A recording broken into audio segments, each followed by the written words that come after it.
ஒன்றிணைந்த எதிர்க்கட்சியின் மே தின கூட்டம் நடைபெறவுள்ள நாராயண்பிட்டிய சாலிகா மைதானத்திற்கான அனுமதி இறுதி தருணத்தில் மறுக்கப்பட்டுள்ளதாக நாடாளுமன்ற உறுப்பினர் தினேஷ் குணவர்தன தெரிவித்தார். கொழும்பில் இன்று நடைபெற்ற ஊடகவியலாளர் சந்திப்பில் கலந்து கொண்ட போதே அவர் இவ்வாறு கூறினார். இவ்வாறு அனுமதி மறுக்கப்பட்டதற்கு எதிரான சட்ட நடவடிக்கைகள் குறித்து சம்பந்தப்பட்டவர்களுக்கு கடிதம் மூலம் அறிவுறுத்தல் வழங்கப்பட்டுள்ளதாகவும் அவர் கூறினார்.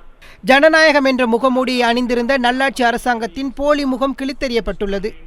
ஒன்றிணைந்த எதிர்க்கட்சியின் மேதின கூட்டத்திற்கு நாராயண்பிட்டிய சாலிகா மைதானத்திற்கான அனுமதி பெற்று பணமும் செலுத்தப்பட்டிருக்கும் நிலையில் இப்பொழுது அனுமதி மறுக்கப்பட்டுள்ளமை கண்டிக்கத்தக்க விடயமாகும். இவ்வாறான செயற்பாடுகள் இன்று மட்டுமல்ல, ஐக்கிய தேசிய கட்சியின் ஆட்சி காலத்தில் பல முறைகள் இடம்பெற்றிருக்கின்றது. சமுர்தி தொழிற்சங்கம் மேதின கூட்டத்திற்கான பணம் செலுத்தப்பட்டிருந்த நிலையில் இறுதி தருணத்தில் அனுமதி மறுக்கப்பட்டிருக்கிறது.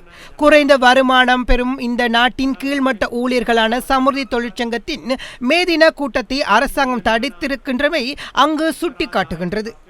நாட்டில் பொருளாதார நெருக்கடி சுமையை தொழிலாளர்கள் மற்றும் பொதுமக்கள் மீது சுமத்தும் நோக்கில் அரசாங்கத்தின் இரகசிய தீர்மானங்களை வெளிக்கொணரும் மேதினமே ஒன்றிணைந்த எதிர்க்கட்சியின் மேதின கூட்டமாக அமையும் என்பதில் ஐயமில்லை.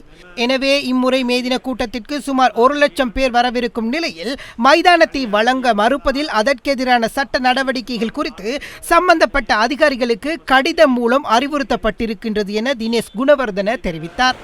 ආශිර්වාදයන් මේ වෙන විට මේ කටයුතු සාර්ථක කිරීමට ලබා දීම ගැන ස්තුතිවන්ත වෙනවා.